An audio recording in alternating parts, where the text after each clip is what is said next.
Hello, it is I, Abby Love, stuck in my home like many of you are. We're gonna do a video on a super duper extremely simple sourdough recipe. A lot of you out there are trying your hand at this for the first time, especially with our flours from the mill, from Barton Springs Mill. So we are hoping that this quick little video can help guide you. Before we get started, I wanted to show you like the most important part of this whole process is having a mature, ripe, and ready sourdough starter. So James and I, in another video, talked about starting your very own sourdough starter at home. So you can reference those videos on how to get it going and built and fed, regularly fed, and all that kind of stuff. But I wanted to show you my starter. I fed it a couple hours ago. I feed it a combination of white flour and whole grain flour because Mama's got to sleep sometimes. If I feed it whole grain flour all the time, she's just always ready to go, and I am not, frankly. So this is what she should look like. Let me see. I put the rubber band there to let you know where I began, so you can see it's doubled, almost tripled in size. Lot of good activity bubbles on the outside. Looking fresh on top. And yeah, this is pretty much how it should appear when it's time for you to start building your dough. We are going to use a super simple formula that I have written. Anytime that I write recipes to give to my students or whenever I'm teaching bread, you're always going to see it in these categories, right? So we've got 3 columns. The first one is volume, which is what a lot of you guys are used to working with at home. It's how your grandma did it. Cups, teaspoons, all that kind of stuff. Totally fine, totally works. And if that's what you're working with at home, great, awesome. People have been doing it that way for eons, okay? What I'm going to use here, and what I encourage a lot of home bakers to try and do if they can, if they have the resources, is to use weight measurements. So that allows us to be a little more consistent. So from time to time, we have a better idea of like how much flour is going into our bread or water versus the different volume of different measuring cups and all that kind of stuff. It also allows me, as a frequent bread baker and extremely lazy dishwasher, to use fewer items. I just get my bowl, I put it on a scale, I tip everything into the scale, and that's it. No hunting around, running to see where my third of a cup is or anything like that.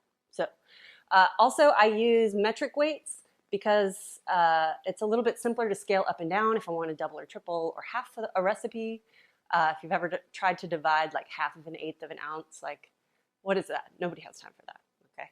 Third column is baker's percentage. That's kind of next level, but just throwing it out there for anybody that wants to know the percentages of this recipe. Baker's percentage is kind of a little snapshot of a recipe that allows us to look at the ratio of each of the ingredients. And we can talk more about that in another video, but there it is for reference. All right, so this bread is going to have 5 stages, right? We're going to mix, which for a sourdough actually is kind of like a 2 or 3 step process, but here we go. Mix. We're going to do the bulk fermentation. That's kind of like the first rest. And we're going to use a technique called stretch and fold, which is going to help us in a couple of ways, and I'll talk to you about it as we do it. The third step is shaping the dough. The fourth step is proofing, which I like to do overnight just because, as I mentioned before, I love sleeping.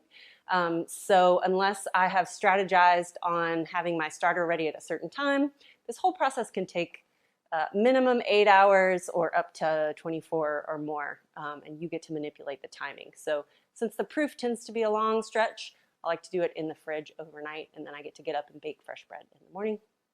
5th stage, baking. There you go. So I'm going to run around to my little setup over here, and we'll get going. Okay, the situation is that I'm very tall, so I hope my head is in the picture. All right, here we go. I'm going to mix this dough for in front of you. But I'm actually going to double it in my brain while I go so that I have a couple of opportunities to show you different steps or stages in case I need different angles or if I mess something up. All right, so I'm going to start out with warm water. People are like, oh, what temperature should my water be? It should be warm, okay? So ideal fermentation happens between 75 and 80 degrees. So if I take room temperature flour, which is usually somewhere between 65 and 70, and I take warm water out of the faucet, which if it's warm to the touch is usually around my body temperature, which is close to 100, and then hopefully those two meet in the middle. So I'm going to start with my water, 345 grams. And to this, I'm going to add my sourdough starter directly. There we go. I'm going to tare my scale so it goes back to 0, so I don't have to do any mental math. For this, when you generate your sourdough starter for your recipe, you always want to make sure you make more than you need so that you have more to keep and maintain for the next time. So I need 70 grams of this, so I'm just going to scoop it straight in. I'm going to use wet hands. That'll help me to keep from sticking to it. There we go. A little too much. Looking great. So now I'm just going to kind of break all that up, mix that up as if my fingers were a whisk, so that I've sort of turned all of my water into kind of lively sourdough tea, as it were. So I'm going to tare again. In goes my flour. I'm using Ruby Lee 00. In yet another video that I shot for the mill, I kind of talk you a little bit through our different wheat flours. So what I'm using for the flour today is one of our hard wheats, which you can think of as synonymous as bread flour. So hard wheat creates bread flour. And I'm using type 00 flour, which is kind of, you can think of as our white flour. Okay, we offer sort of a whole wheat and a white flour. So I'm using Ruby Lee, which is a hard wheat, and the 00, which is kind of a white flour. So here we go. Everybody in. When you're in the triple digits, you know, as long as you're within 5 or 8 grams or so, don't worry about like super duper precision. It's when we're down in the single digits and the low double digits that we really want to focus on being super close. So salt. Guys, it makes a better YouTube video if you have all the things you need out at the same time. So here we go, 10 grams of salt. I use a fine sea salt. Use whatever you got on hand as long as you're going by weight. So obviously a teaspoon of fine sea salt is going to be a different amount of salt than a teaspoon of kosher or something like that. I like fine sea salt because I feel like it distributes and dissolves a little bit better. So I'm just going to go in with my hand. If that stresses you out, you can use a wooden spoon or something like that. I'm going to mix this whole thing up. And my goal here is just to get everything hydrated. I want to make sure, I'm going to try to turn it a little bit. Hopefully you can see. I want to make sure I don't have any big swaths of dry powder anywhere. Because what we're going to do, and I found in my experience with working with stone milled flours, is that it really benefits from a short rest period. Any kind of bread that you're making at all. Just 10 or 15 minutes once you've hydrated it, which means just combining it with whatever the liquid ingredients are. It really allows the bran and the germ and all those living ingredients that are still in the stone milled flour to kind of absorb the appropriate amount of water, whatever they're going to do. It allows some of the enzymatic activity to kind of jumpstart. It allows a little bit of gluten development to begin. This is different from an auto-lease. We're not doing that in that recipe. Again, I wanted to keep it super simple. So if you guys are like, whoa, why'd you put the salt in? We're just going straight ahead and it's going to work just fine. And if some of you guys are like, what's an auto-lease? What she's talking about? Just ignore me. All right, so I'm kind of doing a little crab claw just to make sure everything is nice and hydrated. And that's it. I'll kind of use my damp fingers to pick up anything that's around the outside. And that's it. We're going to just let that guy hang out, rest for, let's say, 15 minutes. And then we're going to come back and do a little light kneading. got us a bit of a different angle here so you can actually see what I'm doing in the bowl. Now we're going to do, I'm going to do a little mixing method that's sometimes called the Roubaud method after a French dude. I just wet my hand. All I'm going to do is come around and kind of release the dough wherever it's attached to the bowl. It's already improved in structure. It's been about a 15-minute rest. So this little method here, I'm going to sort of use my hand as a paddle. My fingers are going to stay together rather than separate. I'm not in here dimpling or mixing or anything like that. My hands are flat. It's going to scoop up underneath the dough. I'm going to press it towards myself and use this side of the bowl as kind of resistance, and then I'm going to pull it back. And once I get moving pretty quickly, it'll start to make a slapping sound. I'd recommend just practicing this move a couple times. And then after a while, you can speed it up once it starts to feel comfortable.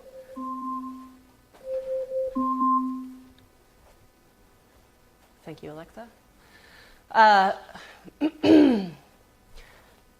Then you can start to speed up this move as it becomes more comfortable.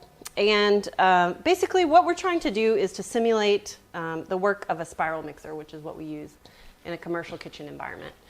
Rather than a planetary mixer, which is what your home KitchenAid is that type of mixer. The spiral mixer is a lot gentler on the overall dough. It really works it a lot less, but it still does some work on it. So the minimal handling is what ends up giving us those nice irregular holes, which is what I find a lot of people are looking for when they're trying to make that artisan bread. So I'm going to pick up the pace a little bit. I use kind of my belly to stabilize one side of the bowl. It's a good idea to wear an apron because you'll end up with a strip of dough along your shirt. Side note, I noticed in the brief time that we shot that first video, I managed to get bread dough on the upper part of my arm. So like baker life right there. So once you've got a little more experience, this is what the Roubaud is going to start to look like. The method, the technique. I find that this really makes a difference in my home baking. I was doing it before without this, just going straight to the bulk fermentation, and I found that the structure is nicer.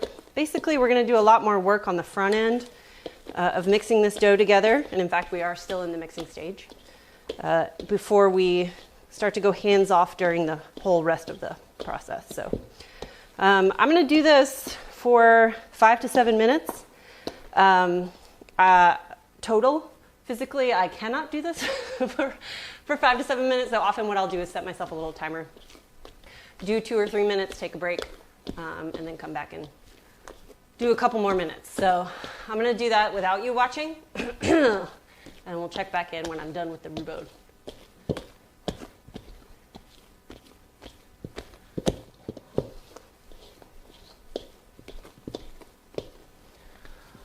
All right, I'm at the tail end of my hand mixing. You'll notice I sort of move my hand and the dough around the bowl a little bit, but I'm always staying underneath it. I'm out of breath. All right, so let's call this done. You can leave it in this bowl if you want. Dampen a big, nice kitchen towel, drape it over to keep it from getting drafty in there. I'm going to transfer mine into a clear container so that when it comes time to show you guys the folding, it'll be a little clearer. Clearer, yeah. Anyway, just going to get the gook off my hands with a little water. Got a plastic bowl scraper. Curvy side is good for bowls. Flat side is good for countertops. So I'm just going to let gravity help me scrape this in. Excellent.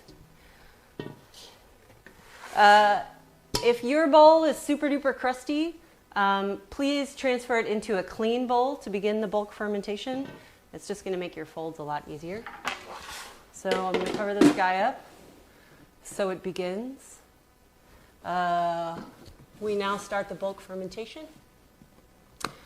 We want to leave it in a nice warm room temperature area.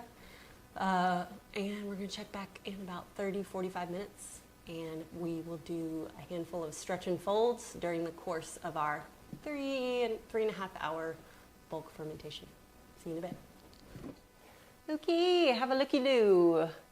This guy's nice and relaxed. It's spread out a little bit. That's going to happen over the course of our bulk fermentation. I just dampened my hands, and that's what's going to make the stretch and fold a little bit easier. So for starters, I'm just going to go around the sides, release it all the way around the edges.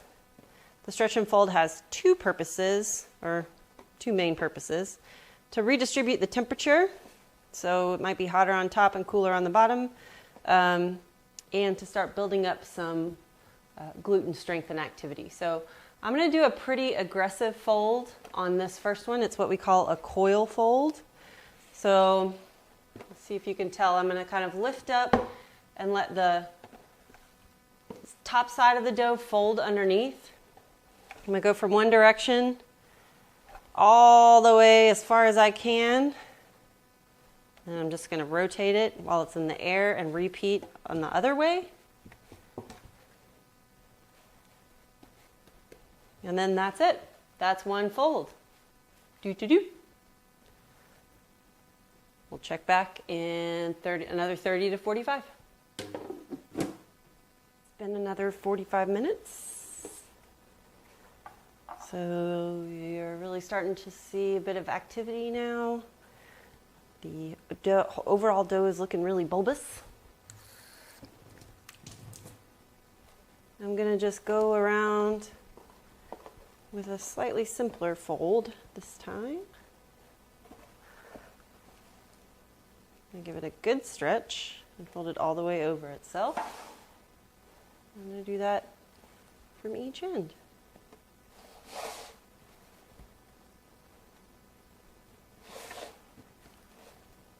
And the last one. For good measure, just flip the whole thing over. There we go.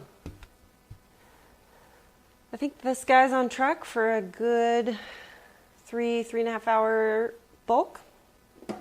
So I'm going to come back in about 30 and have a look-see. Time for the third fold, if it's necessary. This is a total dreamboat situation. Again, remember the kind of wad that we started out with? She's totally relaxed out. Going to give it one more gentle fold. I'm going to do a combo of the coil and the single fold. So I'm just going to lift up and let that come underneath. And do that all the way around the outside.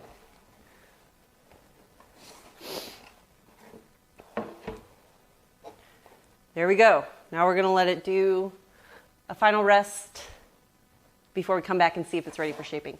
I want you to not feel super stressed out about, this type of fold at this time, 15 minutes, and then a coil fold, and then 47 minutes, and then a simple fold, and then 62 minutes. I want you to think about coming, looking at your dough, seeing how loose it is, how kind of runny or slack it seems, and do your folds accordingly. So the more slack your dough seems, the more folds it might need to create structure, to create those gluten bonds and whatnot. So this will come with time and practice.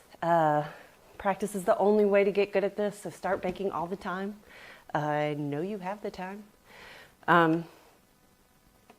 So check back with you in a minute and we'll get to shaping. All right, it is time for shaping. How do I know? Well, I know, but for starters, we want to go off of time. It's been about 3.5 hours. When you're new to this, use time as a determinant, okay? Whatever your recipe says, if you're working off of my formula that I've given you here, at about 3.5 hours, you should really be thinking about it's time to shape, as long as you've kept it in a nice room temperature to warm area. You want to look for a lively dough, a puffy dough, a dough that has very visibly expanded in size.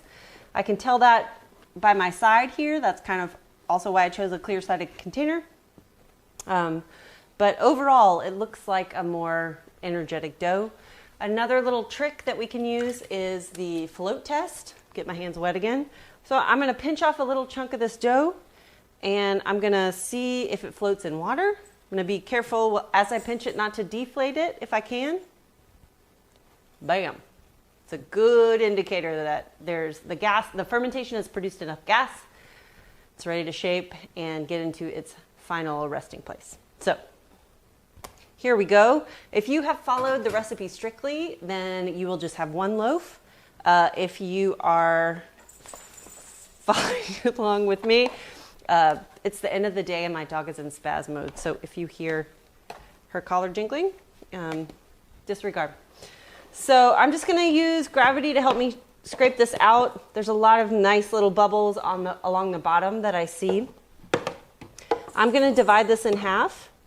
But of course, if you're working at home, you may just have one.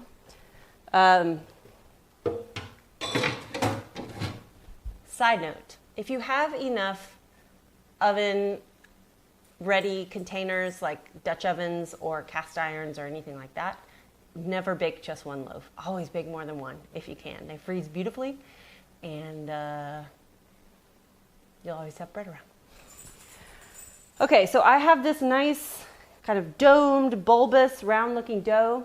I'm going to divide it in half because I doubled it. I'm just going to do it by sight. Kind of like this. And for this dough, you'll notice that I haven't put any flour on my counter or anything. What I'm going to do is start with a pre-shape. So I know I mentioned at the beginning of the video that shaping is the third step, where this, again, high maintenance dough, is going to have two shapes. The pre-shape is just going to be our sort of last ditch effort to get a little bit of extra structure, a little bit of extra strength into the dough. So what we're going to do is just try and get this guy into a circle, a sphere. And what I like to do is use a bench scraper. It's really, because of this really wet dough, it's tough to do with your hands. So put the flat side down on the counter. And what you're going to do is just really work on kind of moving this around into a circle and pull it towards you in small increments until it tightens up into a nice little ball. All right. There's one. I'm going to move the camera real quick so you can get a better view overhead of what this looks like. Just a sec. All right, here's our previous previously shaped loaf. And I'm just going to move it out of the way. And so, sorry about the shadows in my kitchen, but is what it is. COVID, am I right? All right, so the flat part of my scraper is always on the table, never leaves the table. So I'm just gonna start by pulling the dough together, pull my scraper out, reposition as needed, move it around.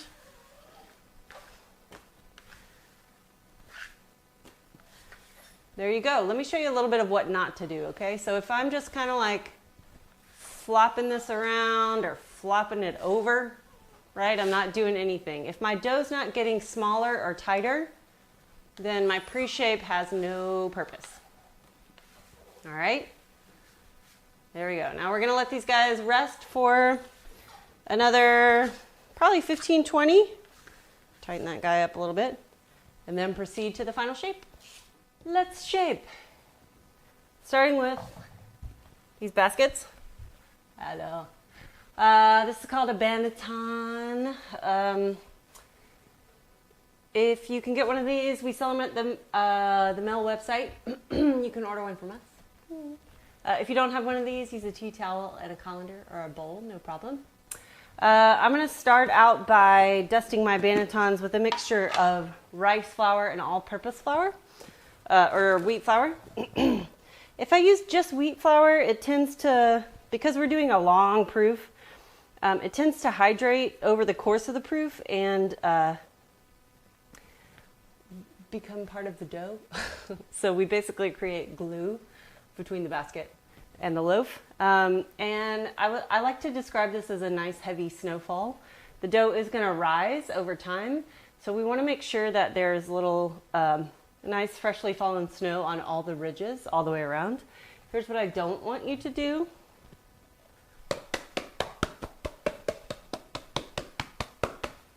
See how useful that was? Not at all.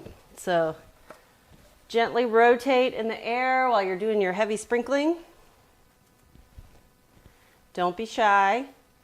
It would be sadder for your loaf to stick to the bowl than for you to have to dust some extra flour off on the back end. So, rice flour is super absorbent. It helps things release much easier. And then I have a little extra of my Ruby Lee here. That's what I'm going to use for shaping. So our loaves, as you can see, are nice and relaxed. I'm going to do some nice flour on the top of these loaves. I'm going to flip them over to finish the shaping.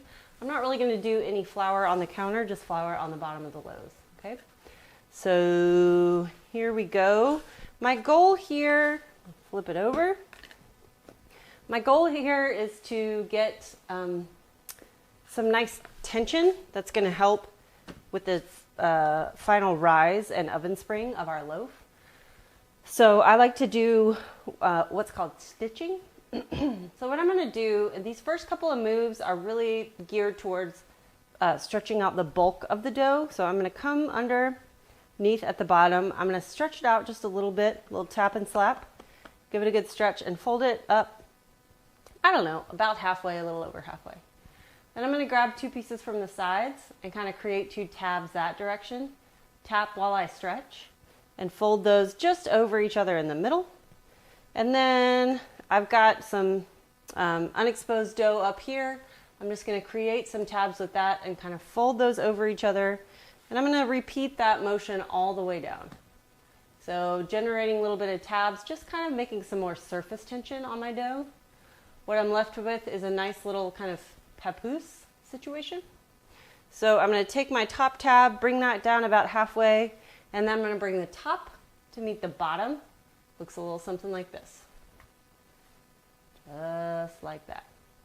All right, I'm going to repeat that right over here. Drag it over so you can see. What I'm doing, I do tend to sort of release it from the table, kind of feel underneath, make sure it's not stuck anywhere.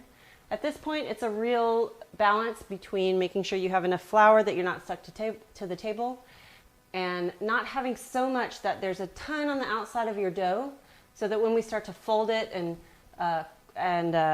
roll it and all that sort of stuff, that you don't end up with a big chunk of raw flour inside your dough, because that's not going to bake. It's just going to be gunky, a big gunky mess. So I'm going to pull the bottom up a little over halfway, side tabs, cross over in the middle, and then just work on creating some surface tension all the way down. Light touch. There we go. Top tab down about halfway, and then the whole thing over to meet the bottom. Look good? All right, I've got my prepared baskets right here. I'm going to shift these into the baskets seam side up. All right, same thing over here. Because what we do when it's time to bake, we're going to flip these out, and then in our preheated Dutch oven, and then we're going to bake them seam side down. So I'm going to give these guys about, I don't know, 30, 45 minutes at room temperature to just poof up a little bit. I want to see them increase in size. And then I'm going to send them into the refrigerator for an overnight proof, so I can get some sleep and I can have fresh baked bread tomorrow morning. So I'm going to cover these in little plastic bags. Some people use a shower cap. I reuse the produce bags that come from the grocery store. And we're going to put these into the fridge, and I'll see you tomorrow morning. All right, let's talk baking. Here are my precious loaves. They had a wonderful night in the refrigerator. They are looking nice and puffy. It's kind of a big basket for a 2-pound loaf, but that's what I had. So I think they're gonna puff up real nice. We're gonna bake in a super hot oven inside another oven, a Dutch oven. Any really super heavy duty pot with a lid will work. What we're trying to do is emulate either a professional deck oven or an old school wood-fired like brick oven. Basically what happens is there's heat from below, there's heat from above, and there's steam in the chamber. So the best way I found with the least amount of burns to your body is to use this Dutch oven because it really traps the steam in there. And steam is a huge part of artisan baking as well because that extended moisture allows the loaf to kind of rise a little bit extra before the crust solidifies, so it helps you get a little extra oven pop. You've got some really close enclosed high heat surfaces close to your loaf. So what I use here is called a combination cooker. I think it's made for camping. There's like a shallow frying pan and a deep frying pan, but it's nice because I can use the shallow frying pan to put my loaf on and the deeper one inverted on top. So I don't have to stress too much about dropping a loaf down into a hot pot, but go with what you got. My oven has been preheating as high as it'll go for about an hour with the pots in it. I want you to heat it for a nice long time, not just to the point where the oven is at temperature. Give the cast irons or your Dutch oven plenty of time to warm all the way through. I'm gonna dust the bottom of my loaves with a little bit of cornmeal. I like to use something that's pretty coarse. Use semolina flour if you have it. Just something to create a little distance between the loaf and the hot pan. You could use flour, just regular flour. You'd have to use quite a bit of it though, so be conscious of that. And then the other important tool that I have here is a lame. You don't have to have a lame, you just need something sharp. You could snip with scissors, you could use a sharp kitchen knife. What's important though is that we do create a score or a slash on the top of our loaves because there's going to be a huge burst of steam and gas activity. All that stuff is going to want to rush out of your dough in some direction. If you don't give it a place to go, it's going to find the weakest part of your dough and pop out there, and you end up with a lumpy loaf. So scoring, of course, has become very, people are posting Instagram videos of like the Mona Lisa on the top of their loaf. We're going to go simple today. Just a couple of slashes to make sure the gas and the air go out where you want them to go. So here we go.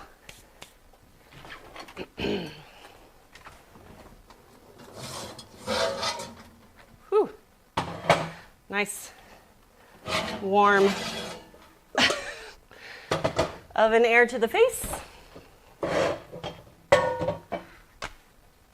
So I like to start by kind of tilting my basket around a little bit, making sure it's not stuck anywhere. That way when I go to invert it into the pot, I don't have to stand too long with my hands near the pot. I'm going to do a really gentle inversion. Same thing here.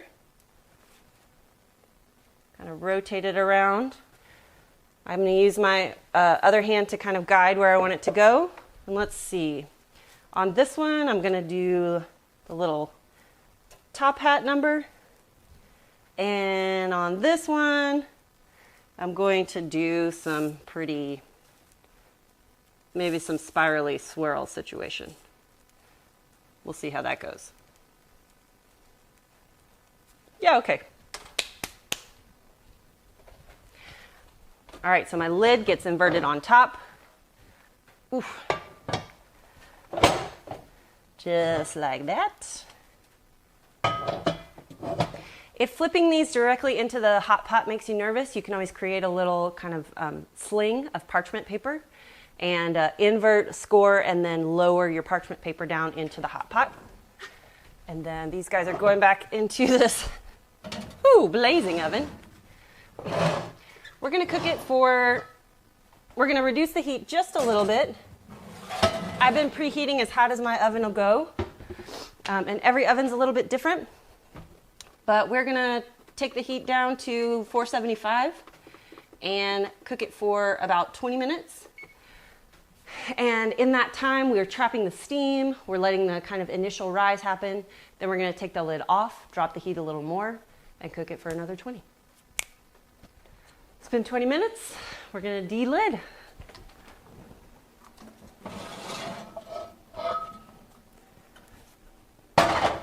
Whew.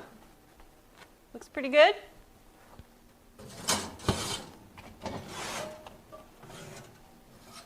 There's the top hat.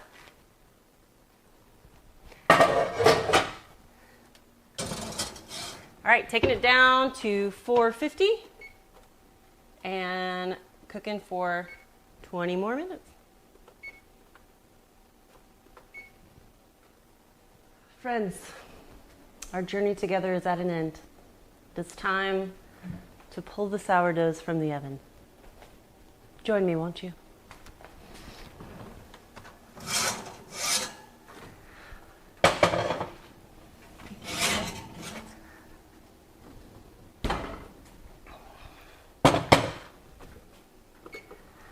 All right, got some pretty nice looking loaves. The dog's in the way. Hopefully this works out for you at home. I have done this many times before, so don't get discouraged if it doesn't work out perfectly on your first try. Comment down below with any of your questions. I will try to answer them to the best of my ability. And I don't know, man. Happy baking.